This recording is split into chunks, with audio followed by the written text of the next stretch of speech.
Now, from the Signature Bank Studios. If you're looking for the latest news, insight into what it means, and the sharpest opinion, there's only one station in Chicago where you can turn, and it's this one. We're AM 560, The Answer.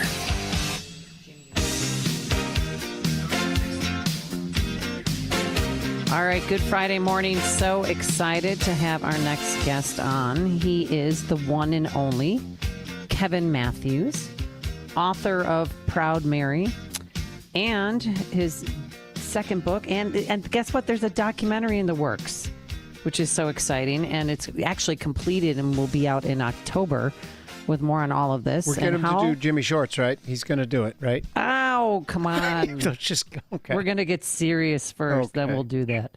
Good morning, Kevin Matthews. How are you, friend? I'm fine. How are you, Amy? Hello, Jim. Hello. Broken Mary, A Journey of Hope. That is your second book. So tell us, some people don't know the story of Broken Mary, but where did you find her? I found her next to a dumpster, lying down. She's heavy. The statue is about 73 pounds, and she was laying on her back. She's broken in half at the waist. Her hands are missing. She's sunk in the mud, and she's covered in garbage. And I'm not a religious person at that point. I'm Catholic, yes. But when I see an image of the Virgin Mary lying next to a dumpster, there's no way I'm going to leave that. And so the book, Broken Mary, A Journey of Hope, the first book, is how did I get that statue back, and now how that statue has become an international symbol. And so much has happened that I had to write a second book called Mary's Roadie, and I'm with Matthew Kelly, and it's been an amazing 10 years. It's absolutely amazing what God can do. So when you took the statue, where did you first take her? Did you glue her back together, or what did you do? Well, I did. The shop owner wasn't going to sell me the statue, and I ended up getting the statue. She gave it to me. She recognized my voice from being on the radio. And then she's in two halves, so I put her in my truck. I take her home, and I was starting to return back to the Catholic faith, and I met a priest that has become just a brother to me now. Father Mark, I asked him, where could I get this statue repaired? He told me I could go in the spring to this monument maker, and that's when I took it to him. He looked at it and said, yeah, we can put new hands on her. I'll paint her. It won't even look broken, and there was so much happening in my life, the brokenness in my life. I just literally broke down for the first time in years and cried and said, don't touch her. I want to just put her together, the two halves, keep her broken. And I call her, I said, she's my Broken Mary. And it just got involved in church, in the Catholic Church, and I was asked to come and speak in front of all the masses and bring the statue.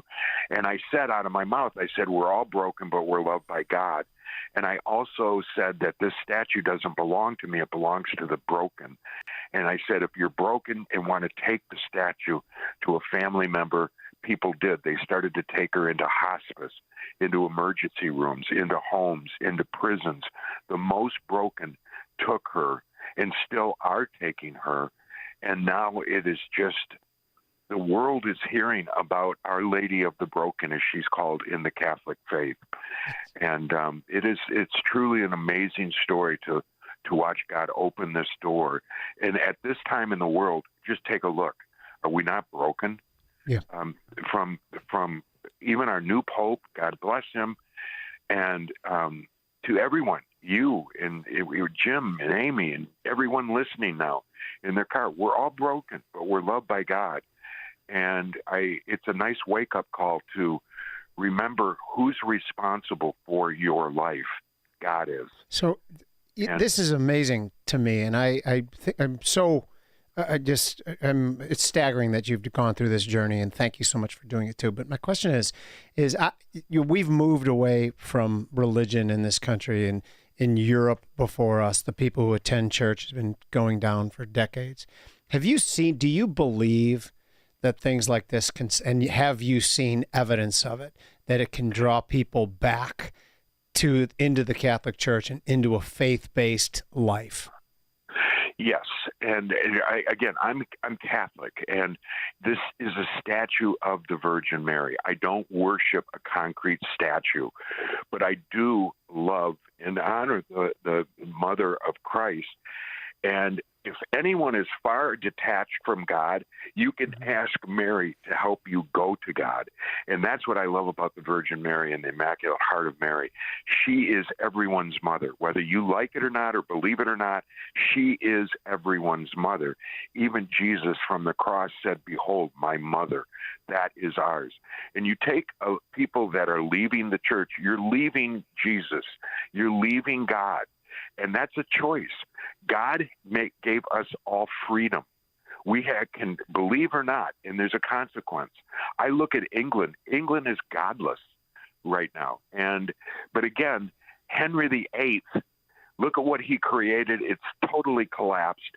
And there's only one church that I truly believe in. It was founded by Christ on the cross in 33 AD. And I want people to at least take a look and say, go back.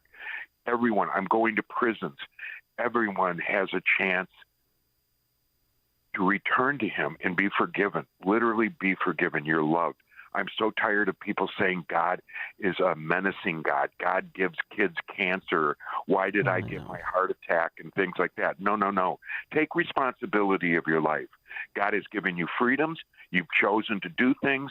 Be accountable for them. But we can all change. And this is such a beautiful message. And again, the most intense message I've ever been surrounded with is the Immaculate Heart of Mary. Mary is real.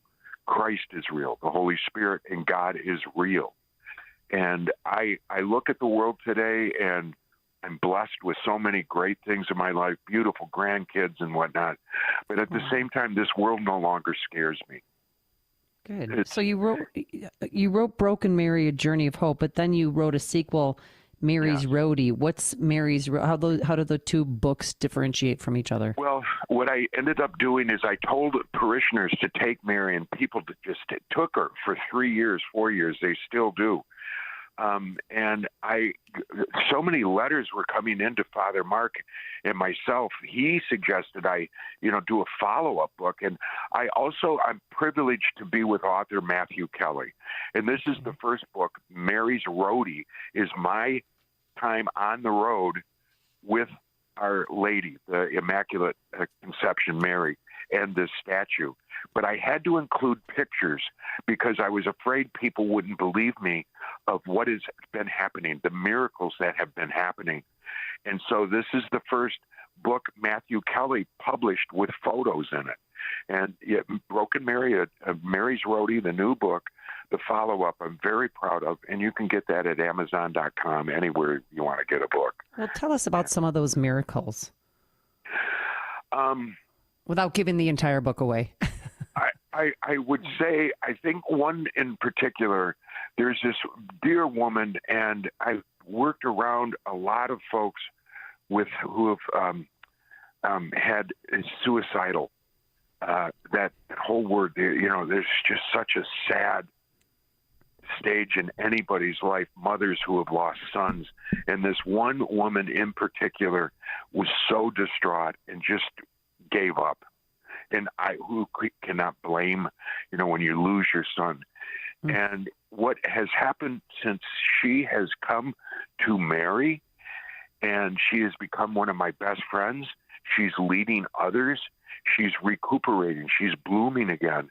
And she did lose her son, but at the same time, there's no more distraught. There's actually peace in her heart. There was a man who started to pray the rosary. I just said to him, he needed a liver transplant. I said, here, recite the rosary. I'll help you. I taught him. He submerged himself in the rosary. And he later, the liver transplant, he was taken off the donors list because doctors were amazed that his liver was healing from the inside out. He no longer needs a liver transplant. I've been around so many people that should be dead that are alive women with breast cancer and whatnot. And it's the faith of God. It's not the statue. The statue represents the mother of God, but it is God himself. It is going back to God. God is all that is. God is responsible. He brought you on earth for a reason, and we can all return to him. And it is absolutely a beautiful story. I am just a little frog in this big pond, and I'm Mary's roadie. You know, it gets silent, and all of a sudden I'll say, well, Mary, I guess it looks like we're done, and the phone rings. You know, she is one of the sweetest. She's my mom. Yeah. And I have my eternal mom in heaven, and I have two mothers up in heaven. I have a brother in heaven named Jesus. I have a father in heaven called God, the Holy Spirit. I am a happy Catholic. That's awesome. Yeah, I want to just go back to your career in Chicago. And when you were on the air, it was a big part of my life because I'd spent a lot of time in my car. And I was a little bit older when you got to 87 was about when you got the bigger job in Chicago. Right? But I wanted to thank you for your humor in the morning. And there's something about this, about spirituality too. Your humor in the morning that was so inclusive and made people feel good and made people feel like your friends. You had a rare talent. And I think there's a spirituality part of that too. You can tell that you were a good guy. You weren't there trying to be funny for your own sake. You were there trying to make people's mornings and afternoons better. And I guess this is just a long way of saying thank you for that, or any comment on it would be great. Kind. You know, because I was a listener doing radio, and the listener, you, Jim, you and others, we all did everything together on the radio. I was never higher or above, this ego maniac. Yep. I was so fortunate to have a boss, a Jimmy DeCastro, a Larry Word, who just had a checkbook, who signed fines for the FCC, and they laughed with us. We were a high school with money. Look at Brandmeier and Steve Dahl and Gary and Chet Kopic, and we are the home of the Bulls with Michael Jordan and Phil Jackson. Nobody could touch us, and it was a high school with money. Loved every bit of it. Oh, every bit. Well, we all grew up together. Can you do Jimmy Shorts for me? Jimmy Shorts is still around, right, Kevin? He's here. Yeah. Can you get him on the line? Yeah. I got a big announcement because I'm coming back to Chicago to pick my pigskin picks. I'll pick I'm working with. I'm not allowed to say anything about working with Dave Kaplan, but I just will be coming back, and so get ready because I'm back, and it's time to take a flamethrower to sports in Chicago because everybody's gotten so ridiculous, soft, and just can't stand it.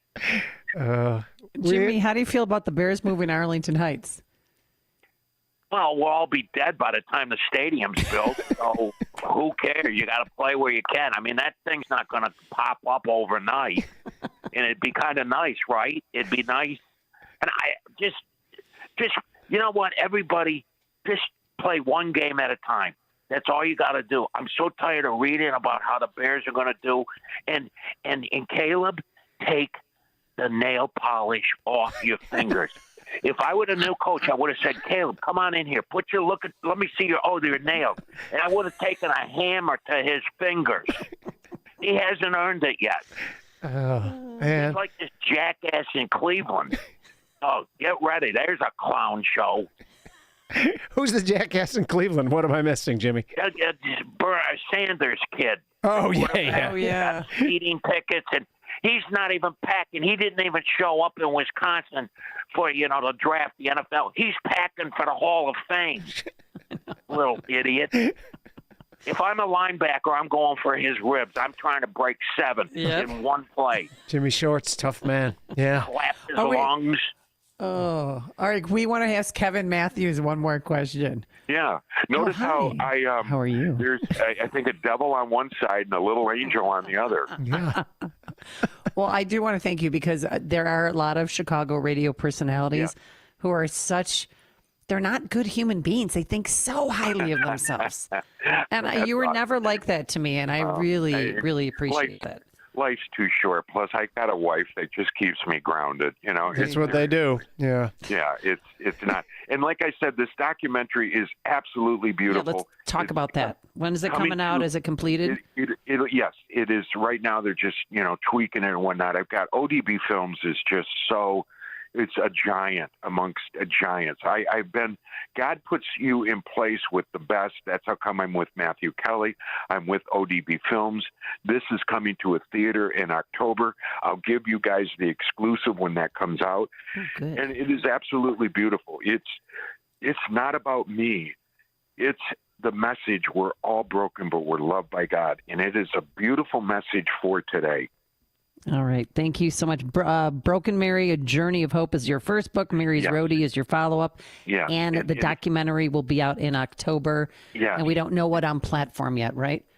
Oh, it'll be in theaters and then all over, and I'll give you the exclusive. And if anybody would like me to come to your church or your group, you can go to brokenmary.com, and you can book me, and you get the whole story. Everything is at brokenmary.com.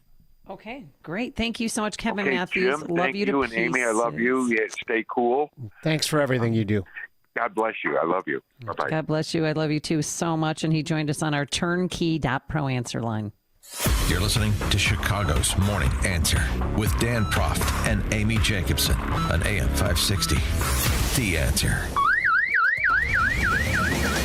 This news alert is brought to you by Secure Controls Incorporated. With no signs of retail theft slowing down, organized retail crime now impacts the overall economy with losses trending toward over $150 billion by 2026. It's important now more than ever to send a message to thieves. If you're a VP or Director of Loss Prevention or Asset Protection, you already are aware of these alarming statistics. How can you protect your inventory and get back to rising profitability? It only takes one click to secure.com. That's SE-KURE.com. With active anti-theft security solutions and products from Secure Controls, you're assured state-of-the-art protection of your merchandise. Secure will keep thieves second-guessing and provide peace of mind to your employees. Check out our products manufactured in the USA. From electronic sensors and alarms to mechanical and clothing security to customized solutions. We're the original inventors of